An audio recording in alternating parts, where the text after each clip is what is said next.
কোনো নির্দিষ্ট স্থানকে কেন্দ্র করে কোনো কর্মসূচি ছিল, ব্যাপারটি এমন নয়। আমরা বিভিন্ন মাধ্যমে জানতে পেরেছিলাম যে এই 15ই আগস্টকে কেন্দ্র করে আওয়ামী লীগের যে তারা একটি শোক দিবস পালন করে থাকে, সেটিকে কেন্দ্র করে ঢাকায় তারা একটি বড় জমায়েত হবে, যার পিছনের উদ্দেশ্য হচ্ছে এখানে দেশে এবং দেশের বাইরে থেকে বিভিন্ন চক্রান্ত হওয়ার সম্ভাবনা রয়েছে এবং আমাদের যে একটি জনবিপ্লব হয়েছে, গণবিপ্লব হয়েছে, সেটির বিপরীতে গিয়ে একটি প্রতি বিপ্লব ঘটানোর সম্ভাবনা রয়েছে। সেই জায়গা থেকে আমাদের স্পষ্ট যে অবস্থান সেটি ছিল এরকম যে 5 আগস্ট যে পুরো বাংলাদেশে ছাত্র জনতার যে একটি বিপ্লব হয়েছে, এটি তো আসলে 16 বছরের যে ফ্যাসিস্ট সরকার তাদের যে অত্যাচার নিপীড়ন, এটির বিরুদ্ধে গিয়ে এই বিপ্লবটি হয়েছে পুরো বাংলাদেশের মানুষের যে অংশগ্রহণে।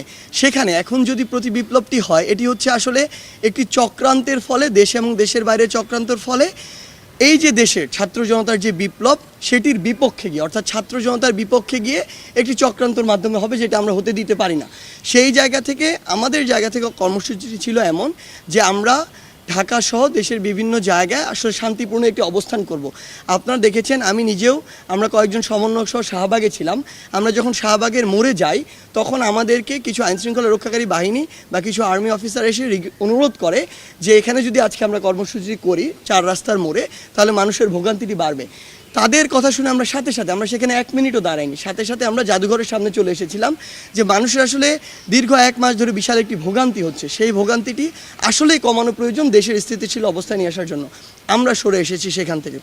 কিন্তু আমরা আমাদের জায়গা থেকে এটি লক্ষ্য করেছি যে ধানমন্ডি 32 ঢাকার বিভিন্ন স্থানে এমন অনেক অনাকাঙ্ক্ষিত ঘটনা হয়েছে যেগুলো আমাদের এই গণঅভ্যুত্থানের স্পিরিটের সাথে যায় না। আমরা যে বাংলাদেশের প্রত্যাশা করি, সেই যে বাংলাদেশের স্বপ্ন দেখি, সেটির সাথে আমরা এটা কখনো যায় না। যেমন আমি কয়েকটি উদাহরণ দিই। আমরা নিজে বিভিন্ন ভাইরাল ভিডিও দেখেছি যে আমার বাবার বয়সী একজনকে কান ধরে উঠবোস করানো হচ্ছে, আমার বাবার বয়সী একজনকে বিবস্ত্র করানো হয়েছে এবং মানুষজন যা ইচ্ছা তাই বলছে। অসংখ্য মানুষের ফোন চেক করা হচ্ছে।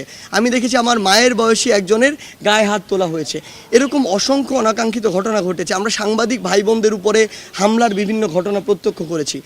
আমাদের জায়গা থেকে স্পষ্ট কথা, যেই স্পিরিটটিকে সামনে রেখে আমরা এই গণবিপ্লবটি করেছি, 16 বছরে যে নির্যাতন, নিপীড়ন কিংবা মানুষের যে প্রকাশ করার, যে কোনো অনুভূতি প্রকাশ করার, কথা বলার যে অধিকারটি ছিল, সেটি যে হরণ হয়েছিল, এই সব কিছু দুর্নীতি থেকে শুরু করে নিপীড়ন, অত্যাচার, এগুলোর বিরুদ্ধে গিয়েই কিন্তু এই গণবিপ্লব।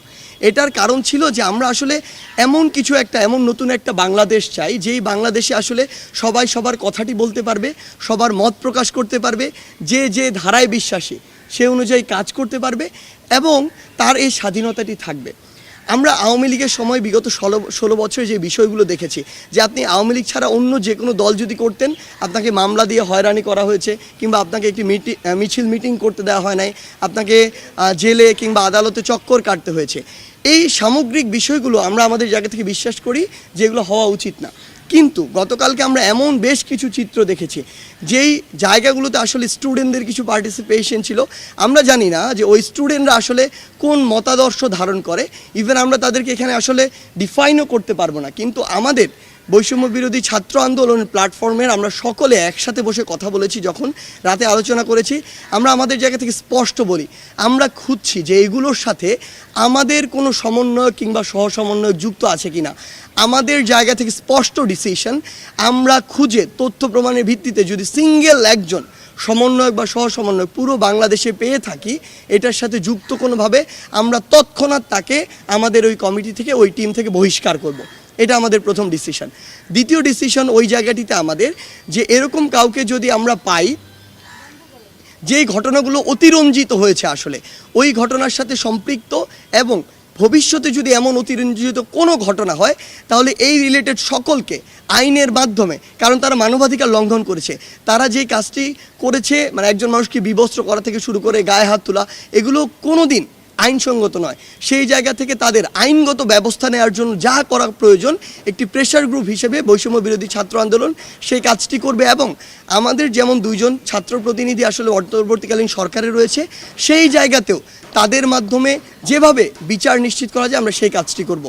আরেকটি আমাদের অবস্থান আমরা স্পষ্ট করি, আমরা আমাদের জায়গা থেকে এটি বিশ্বাস করি, বাংলাদেশে বিভিন্ন ধরনের রাজনৈতিক আদর্শের দল থাকতে পারে।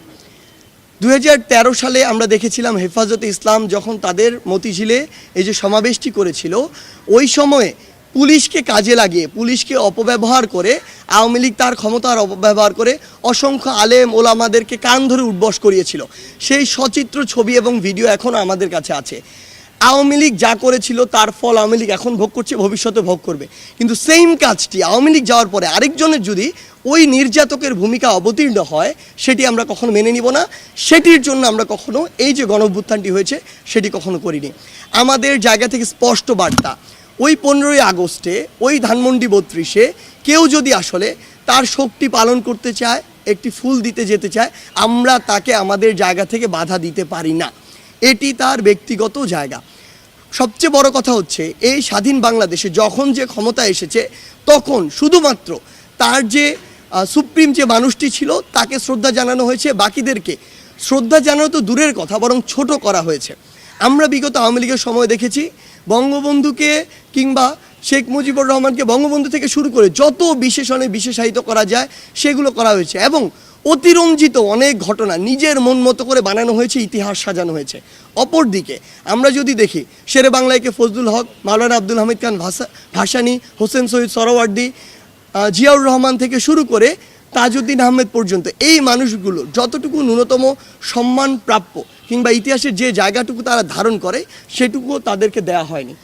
আমরা বিশ্বাস করি আমাদের জায়গা থেকে এই যে মানুষগুলো রয়েছে, আসলে বাংলাদেশের ইতিহাস নিয়ে কথা বললে যেই মানুষদের অবদান একদম অনস্বীকার্য, তাদের প্রত্যেককে তাদের যতটুকু অবদান ছিল এর জন্য তাদের স্মরণ করতে হবে। কাউকে ইচ্ছাকৃতভাবে রাজনৈতিক উদ্দেশ্যে ছোট করা যাবে না। আমরা যতটুকু জিয়াউর রহমান যতটুকু সম্মান প্রাপ্য তাদেরকেও আমাদের ততটুকু সম্মান দিতে হবে। একইভাবে শেখ মুজিবুর রহমান যতটুকু সম্মান তার প্রাপ্য তাকেও ততটুকু সম্মান দিতে হবে। তার যেই কাজগুলো সমালোচনাযোগ্য আপনি সমালোচনা করেন, এটা নিয়ে আমার বিন্দুমাত্র আপত্তি নেই। কিন্তু আপনি আজকে 2024 সালে এত বড় একটি গণঅভ্যুত্থানের পরে দাঁড়িয়েও আপনি যখন আপনার রাজনৈতিক প্রতিহিংসাকে বাস্তবায়ন করার জন্য এই কাজগুলো করেন, এগুলো আমরা আমাদের জায়গা থেকে কখনোই সমর্থন করি না। এবং আমরা মনে করি যে বাংলাদেশের জনগণের তাদের জায়গা থেকে সর্বোচ্চ প্রতিবাদটুকু করা উচিত, যে তারা এগুলো আজকে দাঁড়িয়ে কখনো এগুলো সমর্থন করে না এবং চায় না যারা এগুলো করবে তাদেরকে জনগণ বয়কট করার জন্য প্রস্তুত। ইভেন আমাদের মধ্যেও কেউ যদি এই কাজগুলো করে তাদেরকেও বয়কট করা হোক, কোনো সমস্যা নেই। আমরা স্পষ্ট করে কিন্তু এই কথাটি বলেছি। 15ই আগস্টে শোক প্রকাশে যারা ওইখানে একটি ফুল নিয়ে গিয়েছিল তাদেরকে, যেমন আমরা দেখেছি বঙ্গবীর কাদের সিদ্দিকী সেখানে গিয়েছিলেন, তার গাড়িতে হামলা হয়েছে, ভাঙচুর হয়েছে। কেন? তিনি যদি ওই রাজনৈতিক আদর্শে বিশ্বাস করেন তিনি সেখানে ফুলটি নিয়ে যেতে পারেন, আমরা তাকে বাধা দিতে পারি না। আমরা বরং যদি মনে করি যে তিনি যে রাজনৈতিক আদর্শে বিশ্বাস করেন, যেই ব্যক্তিটিকে তিনি অনুসরণ করেন তিনি অনুসরণযোগ্য নয়, আমরা তাকে বয়কট করতে পারি। কিন্তু তার গায়ে হাত তোলা, তার গাড়িতে হামলা করার এই যে অথরিটি, এই অথরিটি আমাদেরকে কেউ দেয় না। আমি এটি স্পষ্ট করি, অথরিটির বিষয়টি যেহেতু এখানে এসেছে, বৈষম্য বিরোধী ছাত্র আন্দোলনের নাম ভাঙিয়ে আপনারা এই পর্যন্ত একজনও বলতে পারবেন না যে আমরা যারা সমন্বয়ক বা সহসমন্বয়করা আমাদের এই জায়গা থেকে, কেন্দ্রীয় জায়গা থেকে অসংখ্যবার আপনাদের সাথে কথা বলেছি, পুরো বাংলাদেশের বিভিন্ন জায়গায় আমরা ডিল করেছি, আমরা কোথাও এই অথরিটি খাটাতে যাইনি। আমরা আমাদের জায়গা থেকে যদি কোথাও কথা বলেছি, আমরা বলেছি যেটি ন্যায্য, যেটি ন্যায়সঙ্গত সেটি যেন বাস্তবায়ন হয়। সুপারিশ করতে আমরা কোনো সময়ই স্বাচ্ছন্দ্য বোধ করি না, আগ্রহী না, আমরা করব না। আমরা পুরো বাংলাদেশের যারা আমাদের এই আন্দোলনের সাথে সম্পৃক্ত, সমন্বয়ক হোক, সহসমন্বয়ক হোক, কিংবা বর্তমানে আসলে ভুয়া অনেক সমন্বয়ক তৈরি হয়েছে, ভুয়া অসংখ্য সহসমন্বয়ক তৈরি হয়েছে, তাদের উদ্দেশ্যে আমরা একটি কথা স্পষ্ট করে বলতে চাই, আমরা কোনো অথরিটি নয়, আমরা জাস্ট একটা প্রেশার গ্রুপ। আমরা বলতে পারি এই জায়গায় দুর্নীতি হচ্ছে, এই দুর্নীতিবাজকে সরাতে হবে, আমরা সরিয়ে দিতে পারি না, সেই অথরিটি আমাদের নাই। আমরা এটা বলতে পারি যে এই মানুষটি দুর্নীতি করেছে, তার দুর্নীতির এই এই কাজগুলো রয়েছে। আমরা কিছু জায়গায় দেখছি যে তারা পদত্যাগের জন্য বাধ্য করার সংবাদ পাচ্ছে, আমরা বিশ্বাস করি তারা আমাদের কেউ নয়, তারা আমাদের স্পিরিটও ধারণ করে না। কারণ এখন অসংখ্য ভুয়া সমন্বয়ক তৈরি হয়েছে। 5ই আগস্টের গণঅভ্যুত্থানের পরে আমরা কোনো পুরো বাংলাদেশে সমন্বয়ক টিম দেইনি, কিন্তু আমরা অসংখ্য সমন্বয়ক টিম দেখছি যারা 5ই আগস্টের পরে নিজে নিজে এই টিমগুলো দিয়েছে এবং তারা তাদের মতো করে বিভিন্ন কাজ করছে।